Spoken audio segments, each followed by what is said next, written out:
Hello students, welcome to IFS. कैसे हैं सब लोग? आई होप सब अच्छे होंगे, स्वस्थ होंगे, मस्त होंगे और अपना पढ़ाई भी कर रहे होंगे फॉर यूजीसी एग्जाम या फिर जो भी सेट एग्जाम के लिए आप प्रिपेयर कर रहे हो। डेफिनेटली आप उसके लिए अच्छे से प्रिपेयर कर रहे होंगे। और भी अच्छे से आपका प्रिपेयर करने के लिए मैं आपके लिए लेके आया हूँ lecture 4 on most expected MCQs on human resource management. Okay, तो डेफिनेटली ये हमारा लेक्चर नंबर 4 है। इससे पहले मैंने आपसे 3 लेक्चर ले चुका हूं। अगर वो लेक्चर्स आपने अभी तक नहीं देखा है तो डेफिनेटली एक बार जरूर देखिए, ताकि आपको बहुत ही बेनिफिशियल हो जाएगा। तो जैसे आप सबको पता है कि जो हमारा ह्यूमन रिसोर्स मैनेजमेंट होता है बहुत ही इंपॉर्टेंट होता है। यहां से हमको 5 to 10 क्वेश्चंस देखने को मिलते हैं एग्जाम में, तो ये बहुत ही इंपॉर्टेंट पार्ट प्ले करता है। तो डेफिनेटली आप मेरे साथ जुड़िए और एमसीक्यूज कीजिए, जिससे आपका कॉन्सेप्ट के साथ साथ एमसीक्यूज का भी प्रैक्टिस हो जाएगा। तो चलिए हम 1 by 1 एमसीक्यूज डिस्कस करते हैं। तो first question is in your screen. What is the main objective of job evaluation? हम जॉब इवैल्यूएशन जो करते हैं वो बेसिकली उसका ऑब्जेक्टिव क्या होता है, उसका मेन ऑब्जेक्टिव क्या होता है जॉब इवैल्यूएशन का? तो जॉब इवैल्यूएशन क्या होता है, यहां पे हमें पता चलता है वर्थ ऑफ द जॉब। यहां से हमको क्या मिलता है कि वो जॉब का वर्थ कितना है। तो जॉब इवैल्यूएशन से डेफिनेटली हम ये निकाल सकते हैं। तो job is rated before the employees is appointed to occupy, it is not compulsory, या फिर to define satisfactory wage and salary differentiation, या फिर नॉन ऑफ द अबव। तो क्या होगा इसका आंसर? क्या हो जाएगा आंसर इसका? देखिए, जॉब इवैल्यूएशन मैंने आपको क्या बताया कि यहां से हमको वर्थ पता चलता है कि एक जॉब का वर्थ कितना है। तो यहां से डेफिनेटली हमको to define satisfactory wages and salary differentiation. तो यहां से हमको पता चलता है कि जो जॉब है उसका वेज स्ट्रक्चर कैसा होना चाहिए, उससे हम उसका वर्थ निकाल सके, उससे हम उसका सैलरी निकाल सके। मतलब मान लीजिए आप जॉब इवैल्यूएशन कर रहे हो मार्केटिंग डिपार्टमेंट का। तो मार्केटिंग डिपार्टमेंट में है आपका डिजिटल मार्केटिंग का पोस्ट है। तो डिजिटल मार्केटिंग का पोस्ट का यहां पे वो जो जॉब होगा उसका वर्थ निकालोगे। मतलब वर्थ से पता चलेगा कि जो भी बंदा डिजिटल मार्केटिंग में काम करेगा उसका सैलरी स्ट्रक्चर कैसा होगा, उसका सैलरी कितना मिलेगा उसको वेजेस कितना मिलेगा, उसको इंसेंटिव्स कितना मिलेगा। सब कहां से पता चलेगा? आपका जॉब यहां पे जॉब क्या हो गया, आप डिजिटल मार्केटिंग में जॉब कर रहे हो, उसी से हमें वर्थ पता चलेगा, वो जॉब का क्या वर्थ है, उसी हिसाब से हम उसके लिए सैलरी प्रिपेयर कर सकेंगे। To define satisfactory wages and salary differentiation will be the correct answer for this question. I hope ये वाला क्वेश्चन आपका क्लियर हो गया होगा। जॉब इवैल्यूएशन क्या होता है? देखिए, जॉब इवैल्यूएशन क्या करते हैं यहां पे हम सिस्टमेटिक वे, ये याद रखना है आपको, ये सिस्टमेटिक वे में चलता है of determining the value and worth of the job. तो यहां पे आपको जो जॉब रहता है, जो डिजिटल मार्केटिंग का जो जॉब रहता है, वहां से उसका वर्थ पता चलेगा, उसका वैल्यू पता चलेगा in relation to other jobs. तो यहां पे हम क्या करते हैं, बाकी जॉब्स के साथ कंपेयर करते हैं, उसके बाद हम उसका वर्थ पता करते हैं in a organization. It tries to make a systematic comparison between jobs. तो यहां पे कीवर्ड क्या है आपको? यहां पे कीवर्ड है आपका वर्थ पता चलता है, वैल्यू पता चलता है। और जो वर्थ वैल्यू कैसे पता चलेगा? हम उसे कंपेयर करेंगे किसके साथ? कंपेयर करेंगे with different job in the organisation,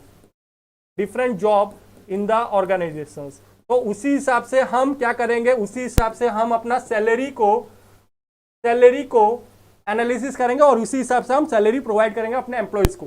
to assess the relative worth for the purpose of establishing a relational pay structure. Rational pay structure हम बनाते हैं कहां से? जब हम इवैल्यूएट करते हैं, एनालिसिस करते हैं, हमारा जॉब इवैल्यूएशन, जॉब को जब इवैल्यूएट करते हैं तब हमारा रेशनल पे स्ट्रक्चर बनता है, उसे हम बोलते हैं जॉब इवैल्यूएशन। उसे हम क्या बोलते हैं? जॉब इवैल्यूएशन बोलते हैं। नेक्स्ट क्वेश्चन है, a manager subscribing to dash assuming attempt to structure, control and closely supervise their employees। यहां पे थ्योरी एक्स है, थ्योरी वाई है, both theory X and theory Y है, या फिर neither theory X nor theory Y. क्या होगा इसका आंसर? देखिए, यहां पे आपको theory X and theory Y के अंदर अगर डिफरेंस आपको पता है तो इजीली आप ये क्वेश्चन को सॉल्व कर सकते हो। थ्योरी एक्स क्या होता है? थ्योरी वाई क्या होता है? देखिए थ्योरी एक्स के जो एम्प्लॉयज होते हैं यहाँ पे उनको क्लोजली सुपरवाइज करना पड़ता है। ये वाले बहुत ही लेजी होते हैं, बहुत ही लेजी होते हैं, कामचोर होते हैं, ये काम करना पसंद नहीं करते हैं, तो इनको सुपरवाइजेशन का प्रोवाइड होता है, इनको सुपरवाइज करना जरूरी पड़ता है। ओके, और ये वाले जो होते हैं, जो थ्योरी वाई वाले होते हैं, बिल्कुल अपोजिट होते हैं थ्योरी एक्स से। थ्योरी वाई वाले हमेशा बहुत ही इच्छुक होते हैं काम करने के लिए, ये बहुत ही एक्टिव रहते हैं, ये खुद से इनिशिएटिव्स लेना पसंद करते हैं। ओके, और ये हमेशा ऑर्गेनाइजेशन का गोल के बारे में सोचते हैं। कौन? थ्योरी वाई वाले। तो यहां पे मुझे क्वेश्चन में पूछा है, manager subscribing to dash assumption attempt to structure control and closely supervise. यहां पे आप क्या कर रहे हो? क्लोजली सुपरवाइज कर रहे हो, उनको स्ट्रक्चर प्रोवाइड कर रहे हो, उनको ऑर्डर प्रोवाइड कर रहे हो टू द एम्प्लॉयज। तो ये क्या हो जाएगा? यह वाला हो जाएगा मेरा थ्योरी एक्स। थ्योरी एक्स वाले जितने भी एम्प्लॉयज होते हैं उनको हमें क्लोजली सुपरवाइज करना पड़ता है। और इसे किसने दिया था ये भी आपको याद रखना होगा, theory X and theory Y को इसे दिए थे मैकग्रेगर। ये भी आपको याद रखना होगा, एग्जाम में आपको क्वेश्चन पूछ सकते हैं कि theory X and theory Y थे, इसे किसने दिया था? Douglas McGregor. चलिए, the right sequence of steps in Kurt Lewin change procedure. देखिए क्वेश्चन में भी आपको बहुत सारे कॉन्सेप्चुअल क्लैरिटी हो जाते हैं। देखिए यहाँ पे जो चेंज प्रोसीजर किसने दिया था? कर्ट-लुईस ने दिया था। तो नेक्स्ट टाइम आपको क्वेश्चंस पूछ सकते हैं कि चेंज प्रोसीजर किसने दिया था? कर्ट-लुईस ने दिया था, और उन्होंने कोई एक स्टेप्स बताया था, एक सीक्वेंस ऑफ स्टेप्स बताया था।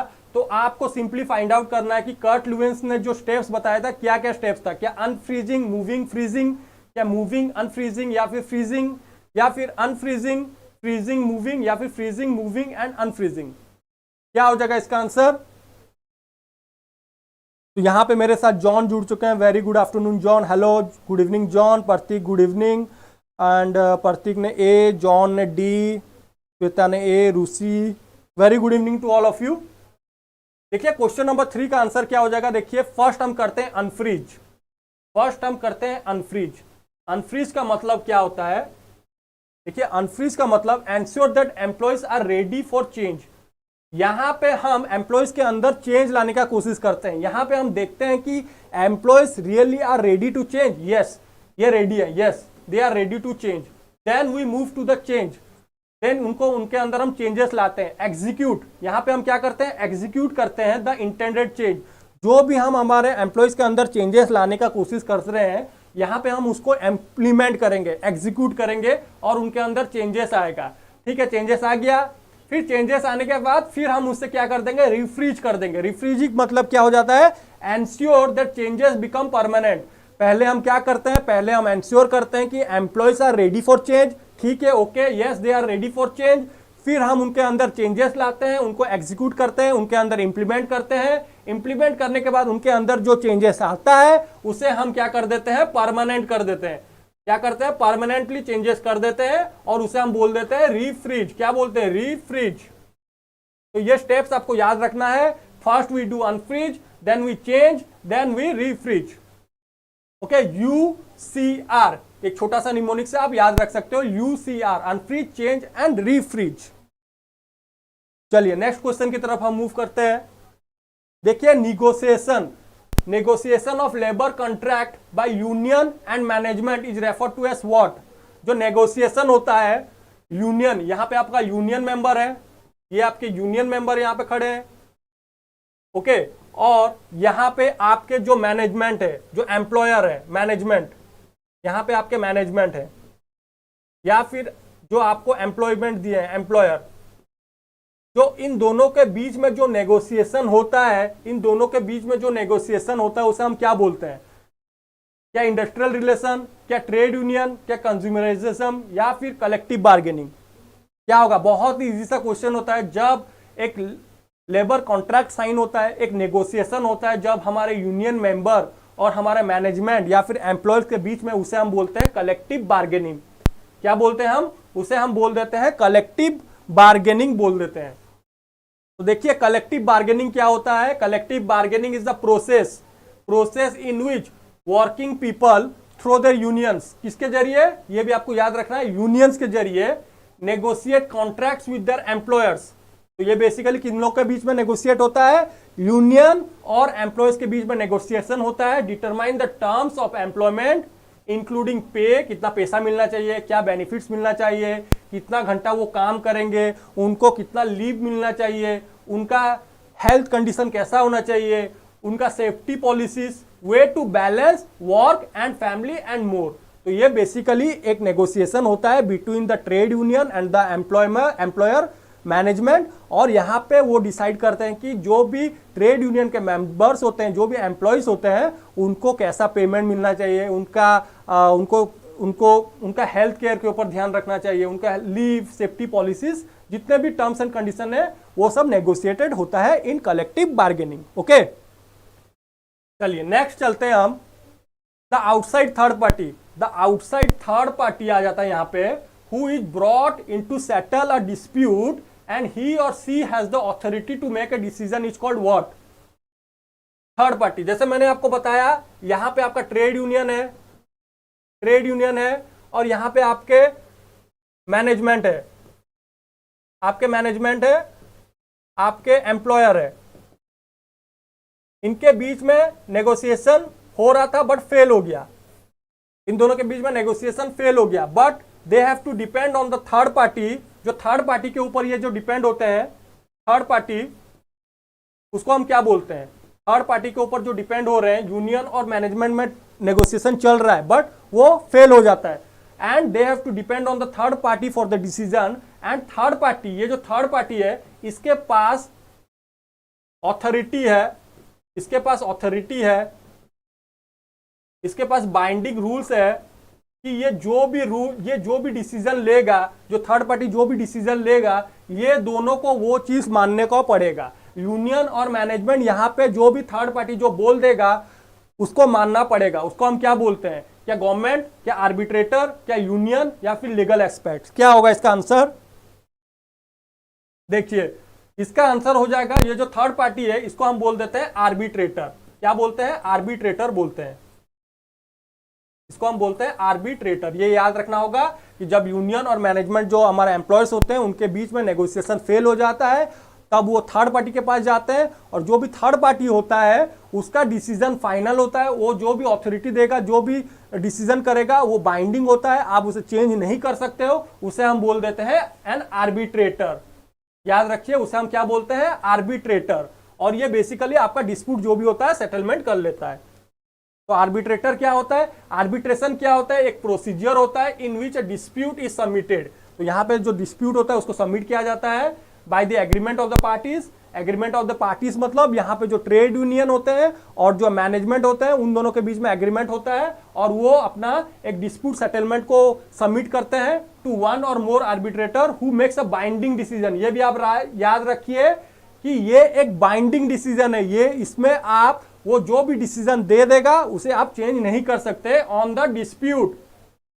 In choosing arbitration, the parties opt for private dispute resolution procedure instead of going to court. तो यहाँ पे आप कोर्ट में नहीं जाते हो, बट यहाँ पे आप क्या करते हो? थर्ड पार्टी के ऊपर डिपेंड होते हो, और थर्ड पार्टी को क्या बोलते हैं? आर्बिट्रेटर बोलते हैं। और जो प्रोसेस होता है उसको हम आर्बिट्रेशन प्रोसेस बोलते हैं। और यहाँ पे जो थर्ड पार्टी जो आर्बिट्रेटर होता है, वो जो अपना जो डिसीजन बोल देता है, जो फाइनल कर लेता है, उसे दोनों पार्टी को मानना पड़ता है, और उसे हम बोलते हैं arbitration instead of going to court. और यहां पे कोर्ट जाना नहीं पड़ता है। ओके, यहां पे आपका एक मैच द फॉलोइंग क्वेश्चन है। यहां पे जेड थ्योरी है, वाई थ्योरी है, हायरार्की नीड थ्योरी है, हाइजीन थ्योरी है। You have to match with the who have given this theory. Okay, Z theory किसने दिया था, वाई थ्योरी किसने दिया था, हायरार्की नीड थ्योरी किसने दिया था, हाइजीन थ्योरी किसने दिया था। अभी अभी मैंने आपको बताया है जो एक्स थ्योरी होता है हमारा, एक्स थ्योरी और वाई थ्योरी, इसे किसने दिया था? इसे दिया था हमारा मैकग्रेगर ने। किसने दिया था? मैकग्रेगर।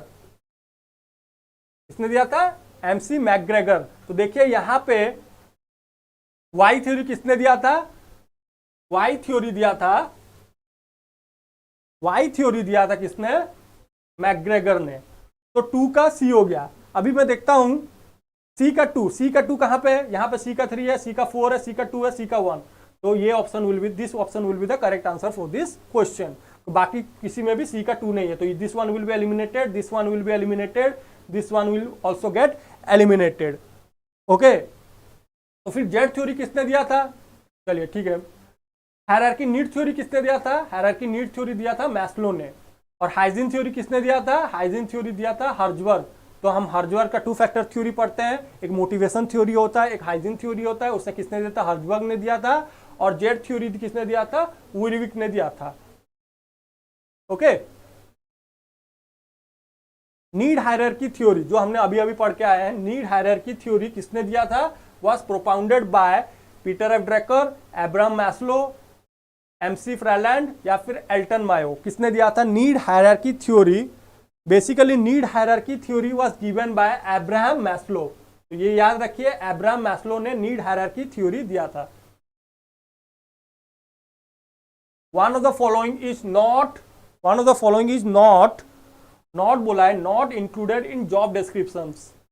तो आप जॉब एनालिसिस जब करते थे, हम जब जॉब एनालिसिस पढ़ते थे, जॉब एनालिसिस, जॉब एनालिसिस में हमने 2 चीज पढ़े थे। एक था हमारा जॉब, जॉब क्या, जॉब डिस्क्रिप्शन, एक था हमारा जॉब डिस्क्रिप्शन, और एक था हमारा जॉब स्पेसिफिकेशन। क्या था हमारा? जॉब स्पेसिफिकेशन था। और जॉब डिस्क्रिप्शन में हम क्या पढ़ते थे? जॉब डिस्क्रिप्शन में जितना भी जॉब रिलेटेड वर्क रहता था, जॉब रिलेटेड इंफॉर्मेशन रहता था, यहां पे हम जॉब डिस्क्रिप्शन में पढ़ते थे। तो ये बेसिकली हमारा होता था रिलेटेड टू जॉब। मतलब जॉब का ड्यूरेशन कितना होना चाहिए, जॉब का रिगार्डिंग रोल्स रेस्पॉन्सिबिलिटीज क्या होना चाहिए, वहां का वर्किंग कंडीशन कैसा होना चाहिए। ओके, और उसके साथ जॉब स्पेसिफिकेशन में हमने क्या पढ़ा था? Job specification is basically related to the what are the qualities you have to be needed to do that work. मतलब आपके अंदर क्या क्या स्किल्स होना चाहिए, आपके अंदर क्या क्या क्वालिफिकेशंस होना चाहिए। तो बेसिकली यहाँ पे हम पढ़ते हैं क्वालिफिकेशंस। मतलब फॉर एग्जाम्पल, आपको अगर मार्केटिंग मैनेजर का जॉब चाहिए, मार्केटिंग मैनेजर का जॉब के लिए अगर रिक्रूटमेंट पोस्ट निकला है, सो आपको बेसिकली MBA करना होता है। तो ये होता है क्वालिफिकेशन। क्या नीडेड होता है? आपको MBA करना होता है for that marketing manager job. यहाँ पे आपको स्किल्स चाहिए, स्किल्स, यहाँ पे आपको एक्सपीरियंस चाहिए, आपका वर्क एक्स कितना है। तो this will comes under the job specification. और जॉब डिस्क्रिप्शन में all the things that is related to job will come under job description. तो यहाँ पे पूछा है one of the following is not included in job description. क्या है? देखिए, job title, this one will comes under job description. Okay, job title से ही तो पता चलता है ना कि कौन सा जॉब मुझे करना है। जॉब टाइटल यहाँ पे लिखा होगा आपका digital marketing, digital marketing post के लिए लिखना है। तो ये होता है मेरा जॉब टाइटल। उसके बाद लोकेशन, कहाँ पे लोकेशन है। जैसे द डिजिटल मार्केटिंग जॉब आपका पुणे लोकेशन के लिए लिखना है, तो ये हो जाता है पुणे। Okay, location. फिर आपका ड्यूटीज, तो जो भी आप डिजिटल मार्केटिंग में काम करोगे उसमें ड्यूटीज क्या रहेगा। जैसे आप सर्च इंजन ऑप्टिमाइजेशन के ऊपर काम करोगे तो ये हो जाएगा आपका duties. But penal action will not be included in the job description. Penal actions is not be included in the job description. Okay, let's move to the next question. देखिए, यहां पे आपको दिया है job analysis, job description, job specification and job classification. तो आपको simply match करना है कि जॉब एनालिसिस किसके साथ होगा, जॉब डिस्क्रिप्शन किसके साथ मैच करोगे, जॉब स्पेसिफिकेशन किसके साथ मैच करोगे, और जॉब क्लासिफिकेशन किसके साथ मैच करोगे। Simply you have to find out the keyword from the list B and you will easily get the answer for this question. क्या होगा इसका आंसर? क्या होगा इसका आंसर?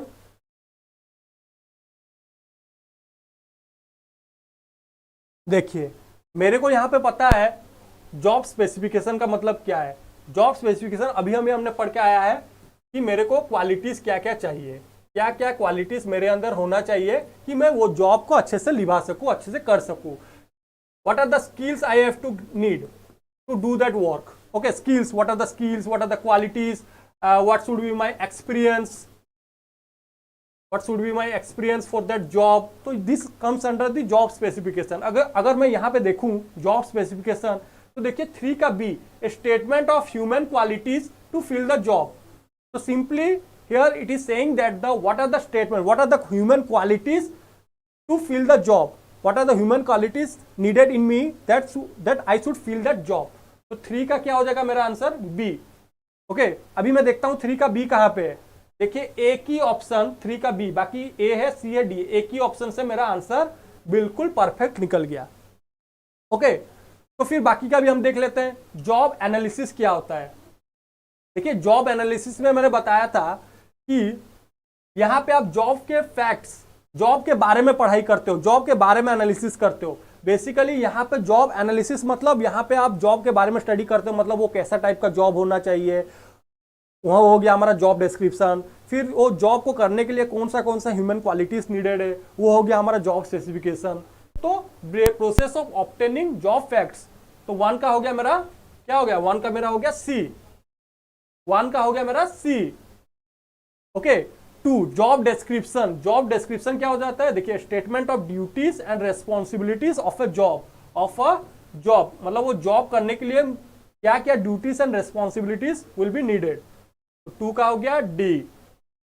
ओके, 2 का हो गया क्या? डी. फिर आ गया 3. देखिए जॉब स्पेसिफिकेशन क्या होता है?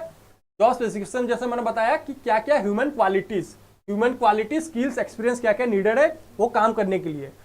फिर आता है हमारा जॉब क्लासिफिकेशन. जॉब क्लासिफिकेशन नाम से पता चल रहा है हम यहाँ पे क्या कर रहे हैं? क्लासिफिकेशन कर रहे हैं. मतलब यहाँ पे हम ग्रेडिंग कर रहे हैं, डिवाइड कर रहे हैं. Job classification is grading of the job according to the scale of pay. आपका स्केल ऑफ पे के हिसाब से आप क्या कर रहे हो? जॉब का ग्रेडिंग कर रहे हो, जॉब को डिवाइड कर रहे हो based on the payment structure. तो हो जाता है हमारा जॉब क्लासिफिकेशन. तो this one will be the correct answer for this question. Okay, चलिए नेक्स्ट चलते हैं, हम मूव करते हैं. सेंसिटिविटी ट्रेनिंग के ऊपर ये क्वेश्चन है. सेंसिटिविटी ट्रेनिंग मेथड क्या होता है? Sensitivity training method is a part of dash on the job training method, of the job training method, vestibule training method या फिर नॉन ऑफ द अबव. क्या होगा इसका answer? Sensitivity training method is basically a vestibule training method. क्या हो जाएगा इसका answer? Vestibule training method. Vestibule training method क्या होता है हमारा? देखिए vestibule training is one of the training method in which skilled personnel including those who work with equipments and machinery receive job education training in a location other than the main manufacturing facility. मान लीजिए ये आपका यहाँ पे आपका manufacturing काम हो रहा है, यहाँ पे आपका manufacturing real work carried out होता है. ओके, मतलब यहाँ पे एम्प्लॉयज लोगों को, यहाँ पे एम्प्लॉयज लेबर एम्प्लॉयज सब जाएंगे और यहाँ पे काम करेंगे. बट जो भी फ्रेशर्स होते हैं, जो भी न्यूली हायर करते हैं, instead of sending to the real manufacturing facility, what we do, we will send them into another location. और एक लोकेशन में हम उनको सेंड कर देते हैं जहां पे उनका क्या होता है? ट्रेनिंग होता है. जहां पे उनका ट्रेनिंग होता है और यहाँ पे जो भी ट्रेनिंग दिया जाएगा उनको ना, वो रियल लाइफ, मतलब रियल में जैसा काम होता है, रियल में जैसे उनको ऑपरेट करना पड़ता है, यहाँ पे उनको उसी टाइप का रियल लाइफ एक ट्रेनिंग मिलेगा. यहां पे क्या मिलेगा? उनको एक रियल टाइम ट्रेनिंग मिलेगा. तो उससे क्या होगा?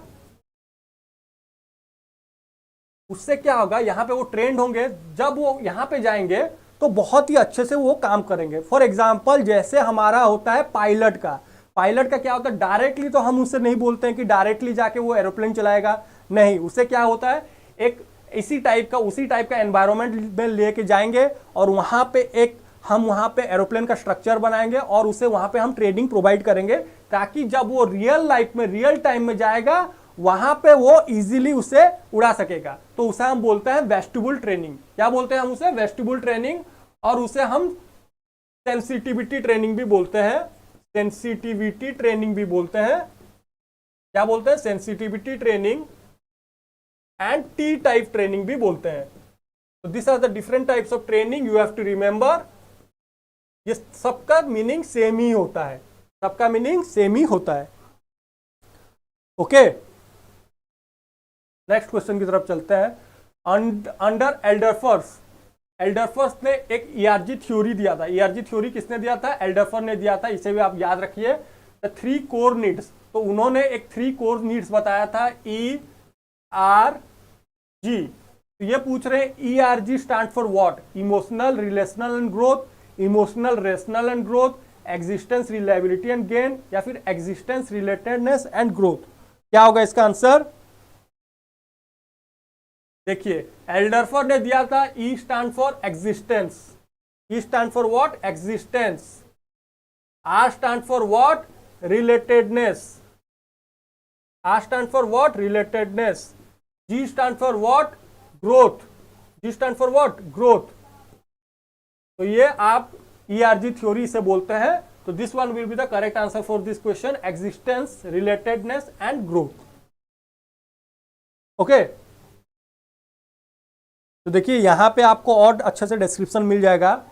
जो हमारा ERG थ्योरी होता है, ERG थ्योरी जो हमारा होता है, E stand for existence. Existence में ये यहां पे ये साइड में आप देख पा रहे होगे, ये किसका है? ये मैस्लोस का, ये हमारा हो जाता है मैस्लोस का, मैस्लोस नीड हायरार्की थ्योरी। ये हो जाता है हमारा ये साइड में जो है मैस्लोस नीड हायरार्की थ्योरी। और यहां पे क्या दिया है? यहां पे दिया है फिजियोलॉजिकल नीड। जैसे मैंने आपको बताया था फिजियोलॉजिकल नीड क्या होता है, हमारा रोटी कपड़ा मकान। यहाँ पे फिर दिया है सेफ्टी नीड्स, सिक्योरिटी नीड्स। आपको यहाँ पे घर चाहिए रहने के लिए, सिक्योरिटी चाहिए, सेफ्टी चाहिए। सोशल नीड्स में आपको फैमिली चाहिए, फ्रेंड्स चाहिए जिससे आप सोशल गेट टुगेदर कर सको। एस्टीम नीड्स में आपको प्रेस्टीज चाहिए, आपको सेल्फ रेस्पेक्ट चाहिए। और self actualization, this one is the last stage, most important stage. Last stage जो होता है सेल्फ एक्चुअलाइजेशन। यहाँ पे आप अंदर से खुशी महसूस करते हो, और यहाँ पे बेसिकली आप गॉड रियलाइजेशन की तरफ मूव करते हो, गॉड रियलाइजेशन की तरफ मूव करते हो। ओके, तो ERG ने जो हमारे जो एल्डरफोर्ड ने थे, एल्डरफोर्ड ने क्या किया? एल्डरफोर्ड ने मैस्लोस के नीड हायरार्की थ्योरी को उठा के उन्होंने और अपना कुछ थ्योरी दे दिया। जैसे एग्जिस्टेंस नीड, एग्जिस्टेंस नीड के लिए हमें क्या चाहिए? हमें एग्जिस्टेंस के लिए दो चीज चाहिए, एक फिजियोलॉजिकल नीड, एक सेफ्टी नीड्स।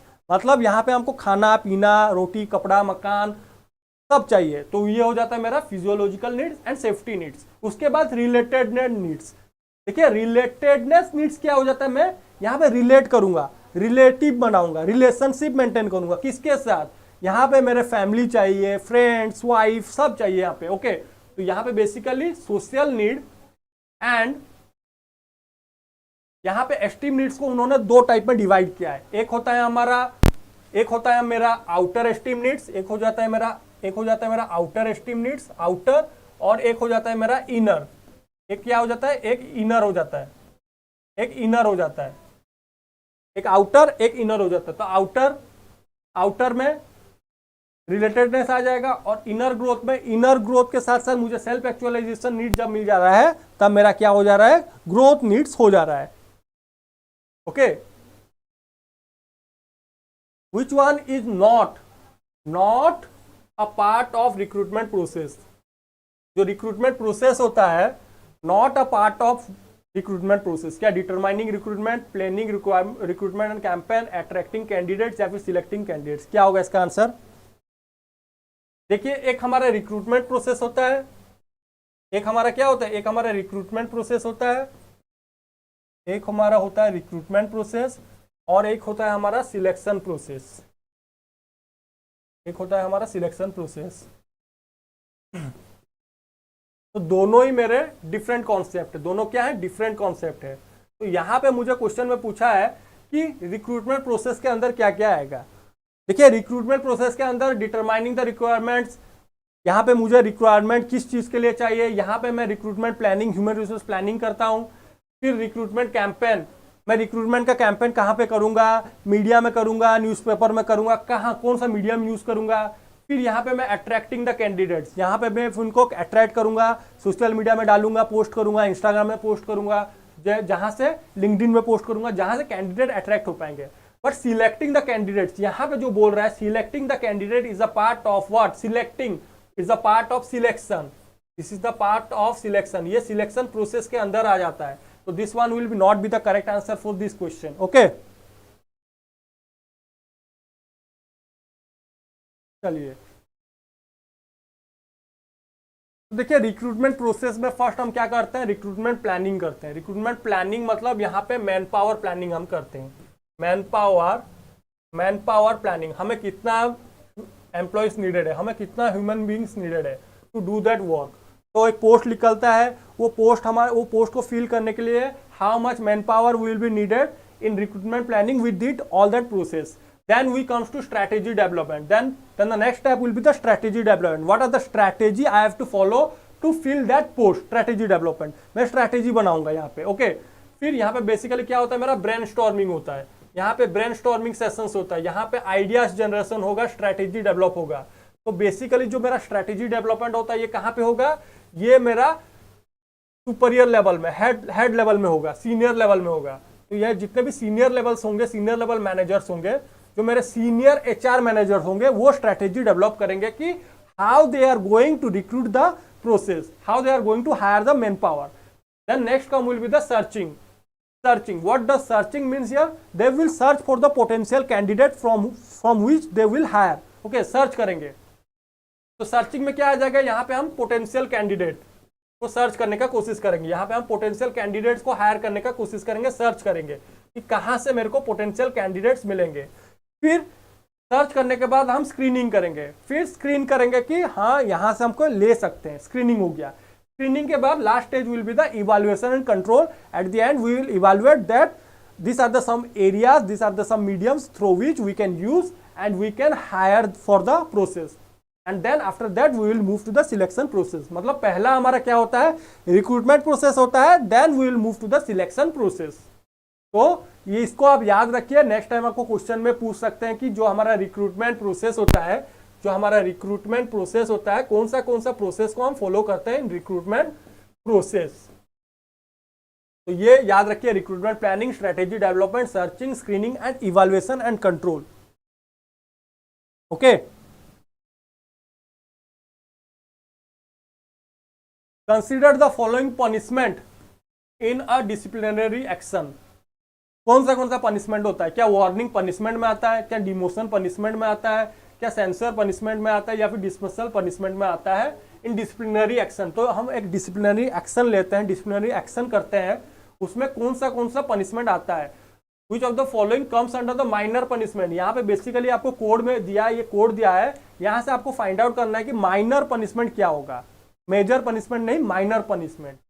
तो देखिए, जैसे मैं क्वेश्चन को देखता हूं, वार्निंग आप वार्न करके छोड़ दे रहे हो, आप कोई अच्छा से काम नहीं किया, यू सिंपली वार्न हिम और her and you leave him और हर।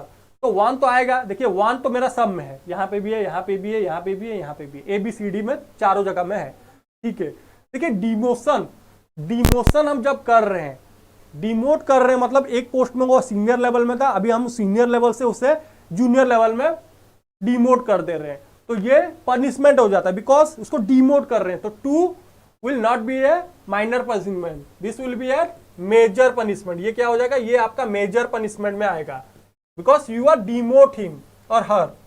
यहां पे आप क्या कर रहे हो, उसको डिमोट कर दे रहे हो। डिमोट कर रहे हो कहां से, एक पोस्ट से था, एक वहां पे ये सीनियर लेवल में था, सीनियर लेवल से उसे आप क्या कर रहे हो, डिमोट करके जूनियर लेवल में डाल दे रहे हो। तो आप क्या कर रहे हो, यहाँ पे आप डाउनवर्ड उसको डिमोट कर दे रहे हो। तो demote will be a major punishment. तो डिमोट जहां 2 ऑप्शन जहां पे भी है उसको एलिमिनेट कीजिए। तो देखिए यहाँ पे एलिमिनेट हो गया 2 ऑप्शन, ये भी 2 ऑप्शन एलिमिनेट हो गया, और यहाँ पे भी 2 ऑप्शन मेरा एलिमिनेट हो गया। बचा क्या, 1 and 3 will be the correct answer for this question. Okay, ये था मेरा कटिंग कॉन्सेप्ट, एलिमिनेशन मेथड, और इसी टाइप का आप यूज करके इजीली आप आंसर को फाइंड आउट कर सकते हो। तो देखिए, सेंश्योर, दिस वन ऑल्सो है माइनर पनिशमेंट। डिसमिसल, आप डिसमिस कर दे रहे हो उसको, तो दिस वन ऑल्सो है मेजर पनिशमेंट। तो 3, 4 को भी एलिमिनेट हो जाएगा, 4 भी मेरा यहां से एलिमिनेट हो जाएगा। तो 1 and 3 will be the correct answer. This comes under the minor punishment. चलिए ये वाला क्वेश्चन बताएंगे क्या है, ग्रेपवाइन कम्युनिकेशन क्या है। Grapevine is a type of, which type of communications? Is it a formal type of communications? Is it a written type of communications? Lateral communications? Or it is informal communications? Grapevine. तो grapevine जो होता है हमारा organization के अंदर होता है। This are the type of communications. क्या होगा इसका आंसर, देखिए जो हमारा ग्रेपवाइन होता है ये हमारा हो जाता है इनफॉर्मल टाइप ऑफ कम्युनिकेशन। क्या होगा? इनफॉर्मल टाइप ऑफ कम्युनिकेशन होता है ग्रेपवाइन कम्युनिकेशन। तो व्हाट इज ग्रेपवाइन कम्युनिकेशन? तो देखिए ये वाला क्वेश्चन जो है ये आपको पेपर 1 में भी देखने को मिलेगा, पेपर 2 में भी देखने को मिलेगा। जो हमारा किसमें मैनेजमेंट का जो पेपर 2 है इसमें हमारा एक कम्युनिकेशन सेक्शन है, वहां से ये क्वेश्चन है। और पेपर 1 में भी एक कम्युनिकेशन टाइप है, कम्युनिकेशन का एक यूनिट है, वहां पे भी आपको ये वाला देखने को मिलेगा। तो यहाँ पे ग्रेपवाइन कम्युनिकेशन क्या होता है? The meaning of grapevine communication is a communication held without following A recommended structure. तो देखिए ये इनफॉर्मल हुआ। इनफॉर्मल मतलब क्या होगा? यहाँ पे कोई स्ट्रक्चर फॉलो नहीं करोगे। यहाँ पे in an organization is informal communication. तो यहाँ पे प्रॉपरली कोई भी आपका स्ट्रक्चर नहीं होगा, कोई भी किसी से कम्युनिकेट कर सकता है। There is no proper rigid rules and regulations here. और यहाँ पे आपका प्रॉपर हायरार्की भी नहीं होता है, कोई किसी से भी कम्युनिकेट कर सकता है। तो a grapevine communication can be describe as a casual. तो ये भी याद रखिए कीवर्ड क्या है यहाँ पे, कैजुअल टाइप ऑफ कम्युनिकेशन होता है। ये अनऑफिशियल होता है communication system within the organizations. तो इसका जस्ट ऑपोजिट क्या हो जाएगा आपका? Formal type of communications. There you have to follow a proper hierarchy to communicate with your senior level. But in grapevine, you don't have to follow any rigid structure. You can easily communicate with any level, with anyone in the organization, and that is described as casual, and it is unofficial one also. Okay. I hope grapevine communications क्या है समझ आ गया होगा। ये देखिए paper 1 के लिए भी इंपॉर्टेंट है, पेपर 2 के लिए भी इंपॉर्टेंट है। Okay, that's all from my side. देखिए आज इतना ही क्वेश्चंस आपके लिए था। अगर आपको अच्छा लगा तो डेफिनेटली आप इस सेशन को शेयर कर सकते हैं, ताकि आपके जितने भी फ्रेंड्स हैं, जितने भी रिलेटिव है, जो भी यूजीसी नेट के लिए प्रिपेयर कर रहे हैं, ताकि उनको भी बेनिफिशियल हो सके। तो there is a small announcement. देखिए आपके लिए यूजीसी नेट का हमारा जो है उसमें आपके लिए प्रोवाइडेड है computer science, management, commerce, English and paper 1। Okay, ये सब कोर्सेज आपको हमारे जो यूजीसी नेट सेक्शन में आपको मिल जाएंगे। And best thing what is that you will get all these things in 7 days free demo offer। तो हम आपके लिए एक 7 डेज का फ्री डेमो अवेलेबल भी आपके लिए है। और उसके साथ साथ ये डेमोस में जो होगा आपको 7 दिन में आप हमारे जो इतने भी ऐप हैं, IFS के ऐप है, उनके फीचर्स आप उसके देख सकते हैं। जैसे AI बेस्ड लर्निंग होगा, लाइव सेशंस होगा, live interaction, chat support, teacher e notes, recording of live classes, daily practice sheets, regular online support on mobile, tablets and PC। You can use from mobile also, tablets also and PCs also. Okay, that's all from my side. I hope you have enjoyed this session. If you have, then definitely you should share with your friends, relatives, those who are preparing for UGC NET exam और कोई भी जो भी set exam के लिए prepare कर रहे हैं। Okay, that's all from my side. Thank you and have a nice day and happy learning. Bye bye.